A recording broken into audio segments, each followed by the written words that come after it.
Hello, everybody. My name is Dean Davis, and this is Multiply, the podcast that provides a word of encouragement for village church planters. One of the major themes you've heard on many of these Multiply podcast episodes is encapsulated in this message. Church planting is hard work. And there's another idea that flows from this theme. Church planters are not rewarded with big money or great fame. The lack of worldly reward is part of what makes church planting such hard work.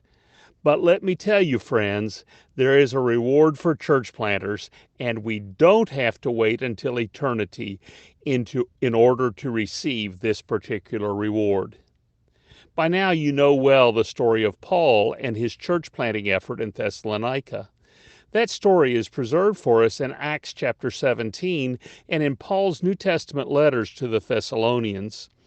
Because of persecution, Paul had to hurry away from the new church he and his team had planted in Thessalonica.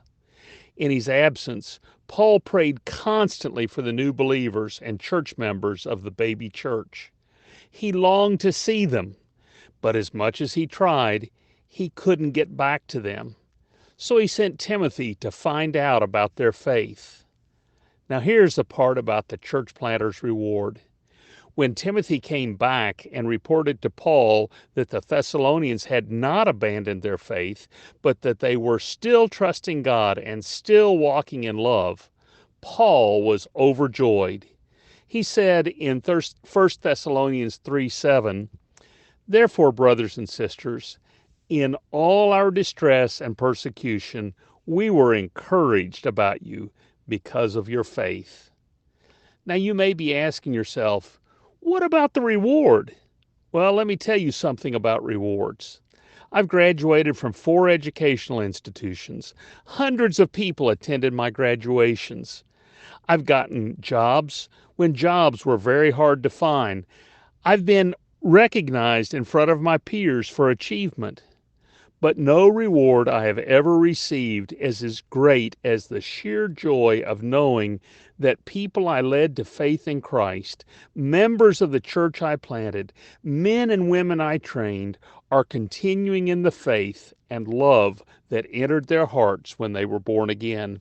There is no reward that is equal to that joy and peace and jubilation that comes when you find out that people's faith is strong in spite of persecution and trial. It can't be bought, no matter how much money we may have. That joy is the gift of God. It is a reward from God for the faithful church planter. Sometimes we must wait a long time to feel that joy. Nevertheless, we should not grow weary in well-doing as we plant churches. If we don't give up, we will reap a harvest at the proper time. God will reward our work by giving us enduring joy. And let me tell you, the joy that comes when we learn that those we have led have strong faith and persistent love is not just a passing emotion. That's because faith and love are the 2 most important human attributes. We are saved by faith in a good God. We move forward over barriers and through struggles by faith. Love for God and love for neighbor are the supreme human virtues. Loving behavior transforms marriages, families, villages, and nations. So when Timothy shared the good news with Paul about the Thessalonians' faith and love, Paul knew for sure that the power of the gospel had indeed flowed through him and had truly produced fruit that would remain. My friends, that knowledge produces lasting joy. My brothers and sisters, that joy is your reward too as church planters. This has been Multiply, and I'm Dean Davis asking, who will you share this encouraging word with today?